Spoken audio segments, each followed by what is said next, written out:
Hello friends, welcome to my YouTube channel. तो এখন কথা বলবো স্ট্রেঞ্জার থিংস সিজন 4 ভলিউম 2 নিয়ে। তো ভলিউম 2 এর যে লাস্ট দুটো এপিসোড 8 আর 9 এটা এই শুক্রবার রিলিজ হয়েছে। তো আমি এই ভলিউম 2টা রিলিজ হওয়ার কিছুদিন আগে থেকেই সিজন 4টা দেখা শুরু করেছিলাম, কারণ আমি ওই এপিসোড 7 দেখার পর এতদিন ওয়েট করার পক্ষে আমি ছিলাম না, সেটা আমার পক্ষে সম্ভব হতো না। তো সেই জন্যে এই পুরো সিজনটা একসাথে একদম কমপ্লিট করলাম এবং পুরো ওভারঅল সিরিজটা কীরকম হলো এবং আমার যে মানে একটা এক্সপেকটেশনস ছিল এই গোটা সিরিজটা নিয়ে যে কীরকম হতে পারে বা পরে কীরকম হবে সেগুলোই নিয়ে তোমাদের সাথে শেয়ার করব।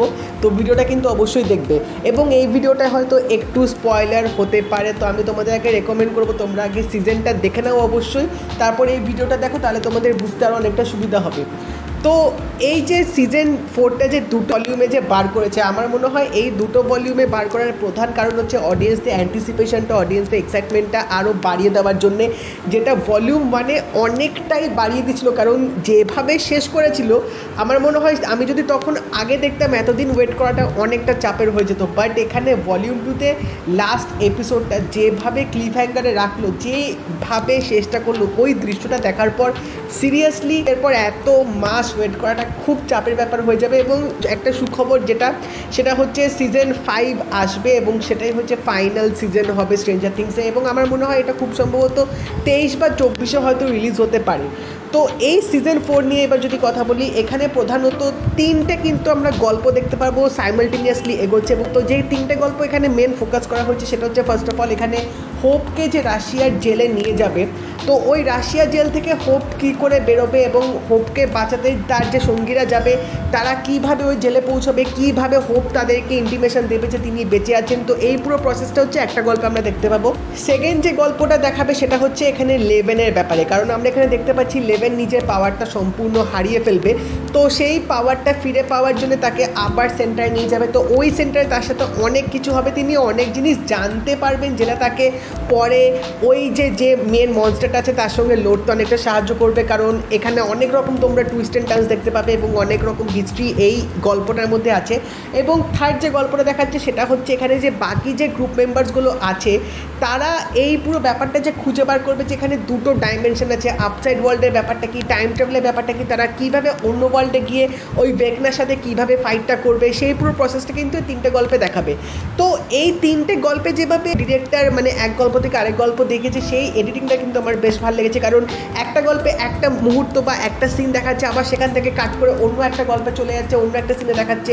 তো এই পার্ট বাই পার্ট এডিটিংটা কিন্তু আমার বেশ ভালো লেগেছে। এবং অবভিয়াসলি মানে যদি বলতে হয় ভলিউম 2 এর ব্যাপারে, ভলিউম 2-তে লাস্ট যে দুটো এপিসোড যে জিনিসটা দেখিয়েছে মানে একের পর এক টুইস্ট, একের পর এক সারপ্রাইজ এবং ফুল অফ ইমোশনস, মানে একবার তোমরা হাসবে, একবার তোমরা কাঁদবে এবং লিটারেলি তোমরা পুরো হাততালি দেবে। কিছু এখানে এমন গুজবাম্পস মোমেন্টস আছে যে তোমরা এই ক্যারেক্টারগুলোর সাথে যদি লিঙ্কড হয়ে যাও তাহলে ওই সব মোমেন্টে তোমরা হাততালি সিটি না মেরে থাকতে পারবে না। এবং লাস্ট এপিসোডটা 2.5 ঘন্টার এপিসোড, এটা মনে হয় যদি বিগ স্ক্রিনে রিলিজ করতো একটা ভিজুয়াল ট্রিটমেন্ট হতো, মানে নেক্সট লেভেলের একটা এক্সপিরিয়েন্স হতো, কারণ এই লাস্ট এপিসোডটার যে ট্রিটমেন্টটা করেছে starting from cinematography to colour palette, এখানে যে ব্যাকগ্রাউন্ড মিউজিকটা ইউজ করা হচ্ছে এবং যে ইমোশনসগুলো দেখিয়েছে, আমার মনে হয় এই 2.5 ঘন্টার এপিসোডটা একটা হলে যদি প্যাকড আপ অডিয়েন্স থাকতো সবাই কিন্তু রীতিমতো এনজয় করতো।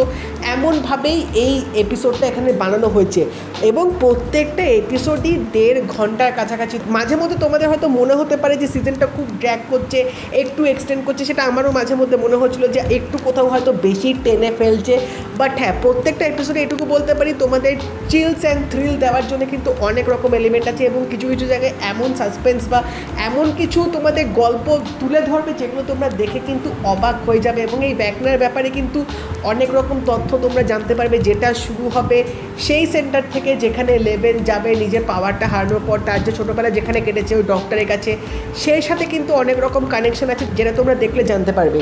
এবং এখানে এই যে ভেকনা যে এক একটা যে মানে ভিকটিমদের যে তুলে ধরছে কীভাবে তিনি পুরো পাওয়ারটা ইউজ করছে, এবং এখানে ম্যাক্সকেও তিনি কাজে লাগানোর চেষ্টা করবে, ম্যাক্সকে তিনি লাস্টে আলটিমেটলি ধরবেন এবং কী হবে সেগুলো কিন্তু তোমরা এই সিজনটা দেখলে জানতে পারবে। এবং বলে রাখি ভলিউম 2 আসার আগে আমি একটা সোশ্যাল সাইটে খবর পেয়েছিলাম যে সেখানে এরকম কানাঘুষো শোনা যাচ্ছিলো যে অনেকগুলো ক্যারেক্টার হয়তো মারা যেতে পারে।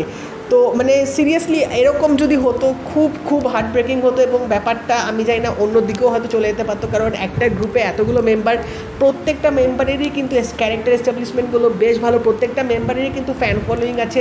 তো সেখান থেকে যদি 5টা মেম্বারই যদি মারা যায় তাহলে কিন্তু রীতিমতো একটা শোরগোল পড়ে যেত। তো এই 5টা মেম্বার কি মারা গেছে কি মারা যায়নি, কাদের কি হবে সেটা তো তোমরা এই সিজনটা দেখলেই জানতে পারবে। তো পুরো ওভারঅল এই সিজনটার মধ্যে এই গল্পগুলো ছাড়াও প্রত্যেকটা ক্যারেক্টারের কিন্তু গল্পগুলো, মানে প্রত্যেকটা ক্যারেক্টারের যে তাদের ফ্যামিলি বন্ডিং কী চলছে, কিছু ক্যারেক্টারের যে ইমোশনস, কিছু ক্যারেক্টারের যে কিছু রিলেশনশিপ প্রবলেম, তাদের পাস্ট ট্রমা কি, তাদের নিজেদের শুধরানো বা নিজেদের আরও ম্যাচিওর করে তোলার, এই গল্পগুলো কিন্তু সিরিজটার মধ্যে বেশ ভালোভাবে দেখিয়েছে।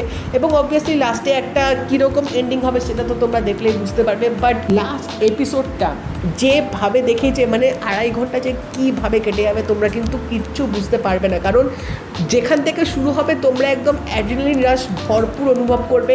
এবং এই লাস্ট এপিসোডটার মেকিংটা আমার কিন্তু দুর্দান্ত লেগেছে, মানে আমি যখন দেখছিলাম একটা আলাদা লেভেলের এক্সপিরিয়েন্স হচ্ছিলো, কালার প্যালেট থেকে শুরু করে যেভাবে এখানে সিনেমাটোগ্রাফি কিছু শর্টস এখানে দেখিয়েছে সেগুলো জাস্ট উপভোগ করার মতন। এবং ওভারঅল এই 9টা এপিসোডে যদি কথা বলি, 9টা এপিসোড কিন্তু বেশ নিখুঁতভাবে গল্পগুলোকে এখানে বোনা হয়েছে, প্রত্যেকটা ক্যারেক্টারকে কিন্তু বেশ ভালো মতো ইম্পর্টেন্স দিচ্ছে, প্রত্যেকটা ক্যারেক্টারে কিন্তু এখানে বেশ ইম্পর্টেন্ট রোল আছে। এখানে এমন না যে মানে 9টা এপিসোড দেখানোর পরেও তোমাদের কোথাও কিছু খামতি মনে হবে, সেরকম কিন্তু নেই। তো এখানে স্ক্রিন প্লেটা কিন্তু খুব ডিটেলিংয়ে খুব ভালোভাবে কিন্তু লেখা হয়েছে। এবং সবচেয়ে যেটা বেশি ভালো লেগেছে সেটা হচ্ছে এখানে মেন যে ভিলেন ভ্যাকনার, তার ব্যাপারেও কিন্তু তোমরা অনেক কিছু জানতে পারবে। এমন না যে সে উড়ে এসে জুড়ে বসলো এখানে এরকম, মানে হকিন্সে পরপর যেরকম তাণ্ডব করছে সেটা না, তারও কিন্তু একটা স্টোরি আছে যেটা এই সিরিজটার মধ্যে বেশ ভালোভাবে দেখিয়েছে। তো এবার লাস্টে যেভাবে শেষ হলো, আমার মনে হয় যে এন্ডিংটা এখানে দেখিয়েছে, তো খুব সম্ভবত ভ্যাকনার কি ফিরে আসবে কি আসবে না সিজন 5-এ সেটা একটা দেখার ব্যাপার। তবে আমার মনে হয় সে হয়তো ফিরে আসতে পারে, আরও শক্তিশালী রূপে হয়তো তিনি ফিরবেন, কারণ এত সহজে তো আমার মনে হয় তিনি মারা যাবেন না, এত সহজে তার গল্প শেষ হওয়ার কথা না, যেটা আমার দেখে মনে হচ্ছিল, কারণ তার ক্যারেক্টারটা এরকম দেখিয়েছে। তো লেটস সি সিজন 5 কীরকম হয়, বাট ডু হোপ যে সিজন 5 সিজন 4-এর থেকেও নেক্সট লেভেলে যাবে, তো সেটাই আশা করা যায়। তো এটুকুই বলবো, তোমরা যদি স্ট্রেঞ্জার থিংস দেখে থাকো প্লিজ এই সিজনটা অবশ্যই দেখো। হ্যাঁ, অনেক সময় লাগবে, আমারই শেষ করতে প্রায় অনেক দিন লেগেছে, but it was absolutely worth it. তো যদি তোমরা স্ট্রেঞ্জার থিংস সিজন 4 পুরো দেখে থাকো আমাকে অবশ্যই জানিও তোমাদের কেমন লাগলো, এবং যদি এই ভিডিওটা ভালো লেগে থাকে লাইক করে দিও, শেয়ার করে দিও, চ্যানেলটা কিন্তু অবশ্যই সাবস্ক্রাইব করে দেবে, নোটিফিকেশন বেলটাও কিন্তু অল করে দিও। তো দেখা হবে পরের ভিডিওতে, বাই।